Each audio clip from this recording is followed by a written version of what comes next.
Sir, ഇപ്പം ഈ Palestine അനുകൂലമായിട്ട് അല്ലെങ്കിൽ ഹമാസിന് അനുകൂലമായിട്ട് അമേരിക്കയിൽ പ്രകടനം നടത്തിയ കുറേ വിദ്യാർത്ഥികളുണ്ട്. പല രാജ്യങ്ങളിൽ നിന്ന് വന്നവരാണ്.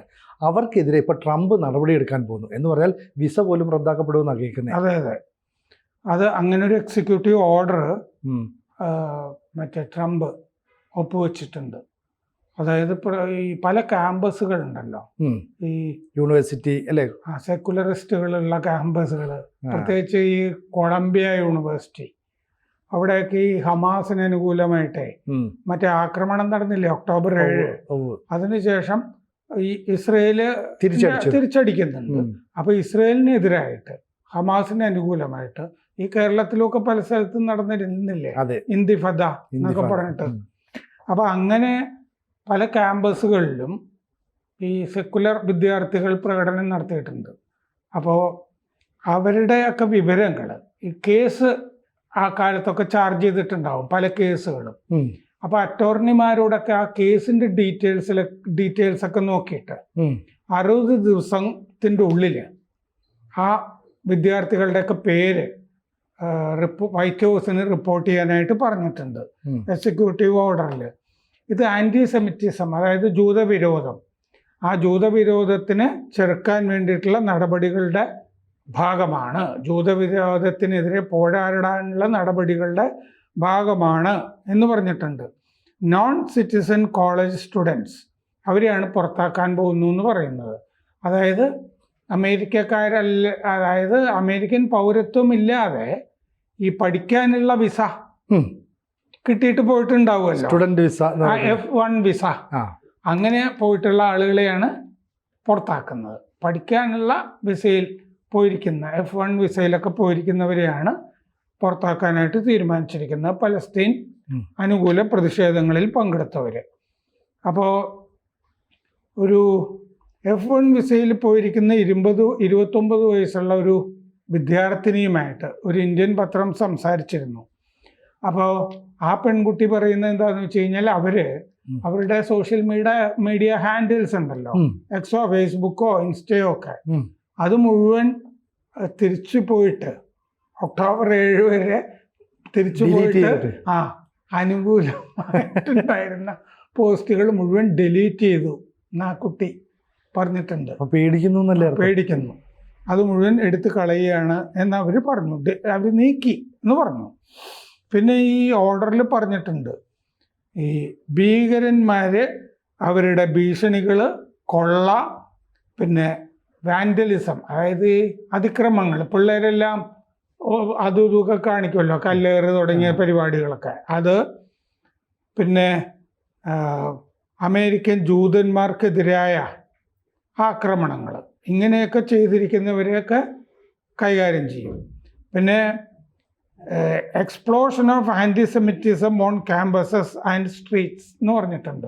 ജൂതവിരോധം ക്യാമ്പസുകളിലും തെരുവുകളിലും കാണിച്ചവരെയൊക്കെ പിടിച്ച് പുറത്താക്കും എന്ന് പറഞ്ഞിട്ടുണ്ട്. ഒക്ടോബർ 7 മുതൽ 2024 ഒക്ടോബർ 7 മുതൽ ഹമാസ് അനുകൂലികളുടെ വിസ റദ്ദാക്കുകയും അവരെ ഡിപ്പോർട്ട് ചെയ്യുകയും ചെയ്യും, അമേരിക്കയിൽ നിന്ന് പുറത്താക്കുകയും ചെയ്യും. ഓരോരുത്തരും വന്നത് ഏത് രാജ്യത്തു നിന്നാണോ അങ്ങോട്ടേക്ക് വിടും. പ്രത്യേകിച്ച് കൊളംബിയ സർവകലാശാല, കഴിഞ്ഞ വേനൽക്കാലത്ത് കൊളംബിയ സർവകലാശാലയിൽ ഇതുപോലത്തെ പ്രതിഷേധ പ്രകടനങ്ങൾ ധാരാളം ഉണ്ടായിരുന്നു. ഇത് വിദ്യാർത്ഥികൾക്ക് മാത്രമല്ല കേട്ടോ ബാധകം, അക്കാദമിക്സ് ഉണ്ടല്ലോ, പ്രൊഫസർമാര്, ഫാക്കൽറ്റി, അവരാണല്ലോ പലപ്പോഴും പ്രേരിപ്പിക്കുക ചെയ്യാനായിട്ട്, അവർക്കെതിരെ നടപടി ഉണ്ടാവും. അപ്പൊ ഇന്ത്യൻ വിദ്യാർത്ഥികൾ 3 ലക്ഷം പേര് അവിടെ ആകെ ഉണ്ടാവും എന്നാണ് കണക്ക്. അതിൽ എത്ര പേര് പങ്കെടുത്തിട്ടുണ്ടോ അവർക്കൊക്കെ ഈ ഭീഷണി ബാധകമാണ്. അപ്പോൾ അവിടുത്തെ ഇമിഗ്രേഷൻ അറ്റോർണി എറിക് ലീ പറഞ്ഞിട്ടുണ്ട് 60 ദിവസമാണ് കൊടുത്തിട്ടുള്ളത്, പക്ഷെ നേരത്തെ തന്നെ വിവരങ്ങൾ കൊടുക്കാം. പിന്നെ ഈ അമേരിക്കൻ ഭരണഘടനയിലെ ആദ്യത്തെ ഭേദഗതി ആവിഷ്കാര സ്വാതന്ത്ര്യമാണ്, ഫ്രീഡം ഓഫ് സ്പീച്ച്. അതിനെതിരാണ് ഈ എക്സിക്യൂട്ടീവ് ഓർഡർ എന്നും ആ വക്കീലിന് അഭിപ്രായമുണ്ട്. പിന്നെ ഇത് ഈ പ്രകടനങ്ങൾ മാത്രമല്ല, ഒരു ക്ലാസ് മുറിയിൽ നടക്കുന്ന സംവാദങ്ങളുണ്ടല്ലോ, അതിൽ പലസ്തീൻ അനുകൂല നിലപാടെടുത്തിട്ടുണ്ടെങ്കിലും പിടിക്കപ്പെടാം. പിന്നെ തീസിസുകൾ അവതരിപ്പിക്കുമല്ലോ, ഉം. ആ തീസിസുകളിൽ അങ്ങനെ ഹമാസ് അനുകൂല നിലപാട് നിലപാടുകൾ ഉണ്ടെങ്കിലും പ്രശ്നമാണ്. പിന്നെ ഓഫീസ് അവേഴ്സ് വിത്ത് പ്രൊഫസർമാരുമായിട്ട് ക്ലാസ് ഇല്ലെങ്കിൽ പോലും അവർ ഇരിക്കുന്നിടത്തൊക്കെ പോയി ചർച്ചയൊക്കെ നടക്കുമല്ലോ, അതെ. അങ്ങനത്തെ ചർച്ചകളിലും ഒക്കെ ബാധകമാണ്. പിന്നെ സുഹൃത്തുക്കളുമായിട്ട് സംസാരിക്കുമ്പോൾ പലസ്തീൻ അനുകൂല നിലപാടുകൾ, പ്രബന്ധങ്ങൾ, ലേഖനമൊക്കെ എഴുതിയതിൻ്റെ അകത്തൊക്കെ വരാമല്ലോ, അതിലുമൊക്കെ പ്രശ്നമാണ്. അപ്പോൾ വിദ്യാർത്ഥികൾക്ക് മാത്രമല്ല ഫാക്കൽറ്റി പ്രൊഫസർമാർക്കും ഒക്കെ ബാധകമാണിത്. വാലിഡ് വിസ, അതായത് വിസയുള്ളവർ, പിന്നെ ഗ്രീൻ കാർഡ് ഉള്ളവർ, അവർക്കൊക്കെ ബാധകമാണ്. പിന്നെ ഡിപ്പാർട്ട്മെൻറ്റ് ഓഫ് ഹോംലാൻഡ് സെക്യൂരിറ്റി, ആഭ്യന്തര സുരക്ഷാ വകുപ്പ്, അവരാണ് ഇതിൻ്റെ കാര്യങ്ങളൊക്കെ കൈകാര്യം ചെയ്യുന്നത്. ഇത് ഇസ്രയേൽ പ്രധാനമന്ത്രി നെതന്യാഹു ഇപ്പം എത്തുന്നുണ്ടല്ലോ, അതിന് തൊട്ട് മുമ്പാണ് ഈ നടപടികൾ അവിടെ ട്രംപ് സ്വീകരിച്ചിരിക്കുന്നത്. അപ്പോൾ ഒരു ഐക്യദാർഢ്യ പ്രകടനം കൂടിയാണിത് ഇസ്രയേലിനോട്. എല്ലാ കോടതി കേസുകളും പരിശോധിക്കാൻ പറഞ്ഞിട്ടുണ്ട്, ഈ ഒക്ടോബർ 7 പലസ്തീൻ ഹമാസുമായിട്ട് ബന്ധപ്പെട്ടത്. എന്നിട്ട് വൈറ്റ് ഹൗസിന് ശുപാർശ കൊടുക്കാനാണ് പറഞ്ഞിട്ടുള്ളത്. Council on America Islamic relations, CAIR, America Islamic relations council, അവർ പറഞ്ഞിട്ടുണ്ട് ഇത് സത്യസന്ധത ഇല്ലാത്ത പരിപാടിയാണ് ട്രംപ് കാണിക്കുന്നത്, ഈ ആവിഷ്കാര സ്വാതന്ത്ര്യത്തിന്മേലുള്ള കയ്യേറ്റമാണ് എന്നും ഈ ഇസ്ലാമിക് റിലേഷൻസിൻ്റെ സംഘടന പറഞ്ഞിട്ടുണ്ട്.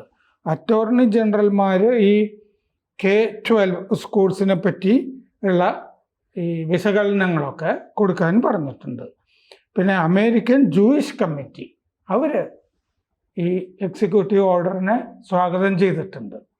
അപ്പോൾ ഇങ്ങനെ ഒരു വലിയ ഭീഷണി അവിടെ നിലനിൽക്കുന്നുണ്ട്. അപ്പോൾ അമേരിക്കയിൽ ഇപ്പോൾ ഇത്രയും കാലത്ത് പല കാര്യങ്ങൾ പറഞ്ഞിട്ടില്ല. ഇപ്പോൾ സ്റ്റുഡൻറ്റ് വിസ, അധ്യാപക വിസ, മറ്റ് രാജ്യങ്ങളിൽ നിന്ന് അമേരിക്കയിൽ എത്താൻ പറ്റാതിരിക്കുമ്പോൾ പഠന ആവശ്യത്തിന് അല്ലെങ്കിൽ അധ്യാപകനായിട്ടൊക്കെയാണ് ഇവർ അമേരിക്കയിൽ എത്തുന്നത്. പക്ഷേ അവിടെ വന്നിട്ട് അവിടുത്തെ നയങ്ങൾക്കെതിരായിട്ട് ഈ പറയുന്ന ഹമാസ് സപ്പോർട്ടൊക്കെ ചെയ്തിട്ട് വലിയ ഫ്ലക്സും ബാൻഡും ഒക്കെ ആയിട്ടാണ് പോകുന്നത്. അപ്പം ബൈഡൻ ഭരണകൂടം ഒന്ന് കണ്ണടച്ചുകൊണ്ടായിരിക്കില്ലേ ഇവർ ഇത്രയും കാലം ഇത് ചെയ്തത്? ബൈഡൻ ഭരണകൂടം കണ്ണടച്ചത് എന്താണെന്ന് വെച്ചാൽ ഈ ഡീപ് സ്റ്റേറ്റിൻ്റെ പരിപാടികളാണല്ലോ ഇത്. ഹമാസ്, പലസ്തീൻ എന്നൊക്കെ പറഞ്ഞാൽ ജോർജ് സോറോസ്, ഹില്ലരി ക്ലിന്റൺ, മറ്റേ ഫൗണ്ടേഷൻ, ഇങ്ങനത്തെ ആളുകളൊക്കെ കൂടി ചെയ്യിക്കുന്നതാണ്. അതിൻ്റെ കൂടെ ചേർന്ന് നിൽക്കുന്ന ഈ ഫാക്കൽറ്റിയൊക്കെ ഉണ്ട്, ഈ പഴയ നോം ചോംസ്കി ഒക്കെ ഉണ്ട്. അതിനേക്കാൾ കഷ്ടമുള്ള ഫാക്കൽറ്റിയൊക്കെ ഈ കൊളംബിയ സർവകലാശാലയിലൊക്കെ ഉണ്ട്. ഇവരൊക്കെ പ്രചോദിപ്പിക്കുന്ന, ഇവിടെ നമ്മൾ അർബൻ നക്സൽസ് എന്ന് പറയില്ലേ, ഈ ഹാനി ബാബു എന്നൊക്കെ പറഞ്ഞ തരം പ്രൊഫസർമാരും ഒക്കെ, പലതരം പ്രൊഫസർമാരും ഒക്കെ പിടിച്ചിട്ടുണ്ടല്ലോ. അപ്പോൾ ഈ പ്രബീർ പുരകാസ്തയെ പോലെ മറ്റേ മാധ്യമ പ്രവർത്തകനുമൊക്കെ ഇല്ലേ, ന്യൂസ് ക്ലിക്കിൻ്റെ, അപ്പോൾ അവരുമൊക്കെ ആയിട്ട് ചേർന്ന് നിൽക്കുന്ന പ്രൊഫസർമാരും ഒക്കെ ഉണ്ടായിരുന്നു. ന്യൂസ് ക്ലിക്കിലൊക്കെ എഴുതുന്നവരും അതുമായി ബന്ധപ്പെട്ട് നിൽക്കുന്നവരൊക്കെ ഇവിടെ. അതായത് ഇന്ത്യയിൽ തന്നെ ഈ പല ഡീപ് സ്റ്റേറ്റുമായിട്ട് ബന്ധപ്പെട്ടിട്ട് ഈ ന്യൂസ് ക്ലിക്ക്, അതിൻ്റെ പ്രബീർ പുരകായസ്ഥ പോലുള്ള ആളുകൾ, ആ പ്രബീർ പുരകായസ്ഥയുമായിട്ട് ബന്ധപ്പെട്ട് പല പ്രൊഫസർമാർ, ഡീപ് സ്റ്റേറ്റ് എല്ലായിടത്തും ഉണ്ട്. അപ്പോൾ അമേരിക്കയിലും ഇത്തരം ഈ ചില പ്രൊഫസർമാർ ചില NGOകളൊക്കെ നടത്തുന്നുണ്ട്. ആ NGOകൾക്കുമൊക്കെ ജോർജ് സോറോസിൻ്റെ ഓപ്പൺ സൊസൈറ്റി ഫൗണ്ടേഷൻ പൈസ കൊടുക്കുന്നതായിട്ടൊക്കെ കണ്ടെത്തിയിട്ടുണ്ട്. ഈ പ്രൊഫസർമാരൊക്കെ അവിടെ പ്രക്ഷോഭത്തിന്, പ്രതിഷേധത്തിനുമൊക്കെ നേതൃത്വമൊക്കെ കൊടുക്കും. അപ്പോൾ അങ്ങനെ ഒക്കെയുള്ള ഒരു അന്തരീക്ഷം അമേരിക്കയിൽ രൂപപ്പെട്ടു വന്നിരുന്നു ഈ ഡീപ് സ്റ്റേറ്റിൻ്റെ നേതൃത്വത്തിൽ. ബൈഡൻ്റെ പാർട്ടിക്ക്, ഡെമോക്രാറ്റിക് പാർട്ടിക്ക് പൈസ കൊടുക്കുന്നവർക്ക് എന്തുമാകാമായിരുന്നു. അങ്ങനെ ഒരു അന്തരീക്ഷം അവിടെ നിലനിൽക്കുന്നുണ്ടായിരുന്നു. ഇപ്പോൾ അത്തരം ഈ ഡീപ് സ്റ്റേറ്റിനെതിരായ മറ്റേ ട്രംപിൻ്റെ സമരപ്രഖ്യാപനം ഉണ്ടല്ലോ, അത് ഇംപ്ലിമെന്റ് ചെയ്യുകയാണ് ശരിക്കും അല്ലേ? അത് അവിടെ കാര്യമായിട്ട് ഇംപ്ലിമെന്റ് ചെയ്യുകയാണ് എന്നുള്ളതാണ് നമ്മൾ പല നടപടികൾ കണ്ടതാണ്. അപ്പോൾ അങ്ങനെയുള്ള ഒരു നടപടിയുടെ ഭാഗമായിട്ടാണ്. കാരണം ഇത്തരം സമരങ്ങൾ, ഈ ഇസ്ലാമിക ജിഹാദി സമരങ്ങൾ അമേരിക്കൻ മണ്ണിൽ ഇനി ഉണ്ടാകരുത്, അങ്ങനെ പേരോടരുത് എന്നുള്ളതുകൊണ്ടാണ്. വേറൊരു എക്സിക്യൂട്ടീവ് ഓർഡറും ഉണ്ടല്ലോ. അതെ. ഈ ടെററിസ്റ്റ് പ്രവർത്തനങ്ങളിലൊക്കെ ഏർപ്പെടുന്നവർ അമേരിക്കൻ പൗരത്വം ഉണ്ടെങ്കിൽ പോലും റദ്ദാക്കുന്ന വിധത്തിൽ ഈ വിസ നിഷേധം ബംഗ്ലാദേശ്, പാകിസ്ഥാൻ തുടങ്ങിയ രാജ്യങ്ങൾക്കൊക്കെ, ഇസ്ലാമിക രാജ്യങ്ങൾ, അറബ് രാജ്യങ്ങൾ, അതിനെയൊക്കെ ലാക്കാക്കിയിട്ട് അങ്ങനെയും ഒരു എക്സിക്യൂട്ടീവ് ഓർഡർ വന്നിട്ടുണ്ട്. 60 ദിവസം 90 ദിവസം കൊണ്ടൊക്കെ അവലോകനം ചെയ്തിട്ട് നടപടികൾ എടുക്കാൻ വേണ്ടി. അപ്പോൾ ഈ ശുദ്ധീകരണ പ്രക്രിയയാണ് ഈ നടക്കുന്നത്. ഇതിനിപ്പോൾ ആവിഷ്കാര സ്വാതന്ത്ര്യം എന്ന് പറഞ്ഞാൽ ജിഹാദിന് വേണ്ടി സംസാരിക്കുക എന്നുള്ളത് എങ്ങനെയാണ് ആവിഷ്കാര സ്വാതന്ത്ര്യമാകുന്നത്? അമേരിക്ക നന്നായിട്ട് അനുഭവിച്ചിട്ടുണ്ടല്ലോ. അതെ. അമേരിക്കയിൽ ഈ ഒസാമ ബിൻ ലാദന്റെ നേതൃത്വത്തിലുള്ള അൽഖയ്ദയിലെ ആ ട്വിൻ ടവേഴ്സ് ഇല്ലേ, സെപ്റ്റംബർ 11 തകർത്ത് കളഞ്ഞത്.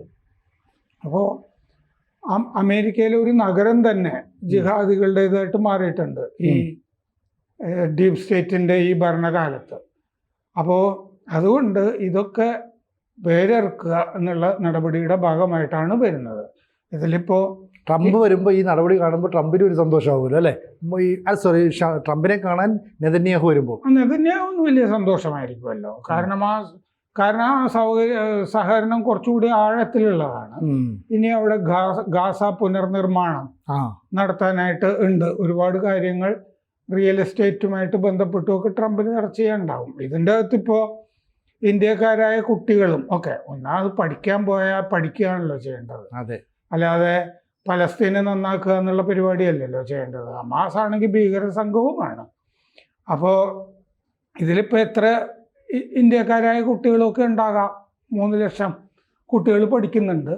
ആ കൂട്ടത്തിൽ കുറേ പേരുണ്ടാവാം സോഷ്യൽ മീഡിയയിലും ഒക്കെ പ്രതികരിച്ചിട്ടുണ്ടാവാം. അപ്പോൾ എപ്പോഴും ആവിഷ്കാര സ്വാതന്ത്ര്യം എന്ന് പറഞ്ഞാൽ തോന്നിയാസല്ല, അതിനും പരിധിയുണ്ട് എന്ന് നമ്മളെപ്പോഴും മനസ്സിലാക്കണം. അങ്ങനെയുണ്ടല്ലോ. അതെ. അതല്ലാതെ അമേരിക്കയിൽ പോയിട്ട് മാവോയിസ്റ്റ് ആകാം എന്ന് തീരുമാനിച്ചു കഴിഞ്ഞാൽ നടക്കുന്ന കാര്യമാണ്. കൂടുതൽ വാർത്തകളും വിശേഷങ്ങളും നിങ്ങളിലേക്ക് എത്താൻ ABC മലയാളം സബ്സ്ക്രൈബ് ചെയ്യുക, ബെൽ ബട്ടണും അമർത്തുക.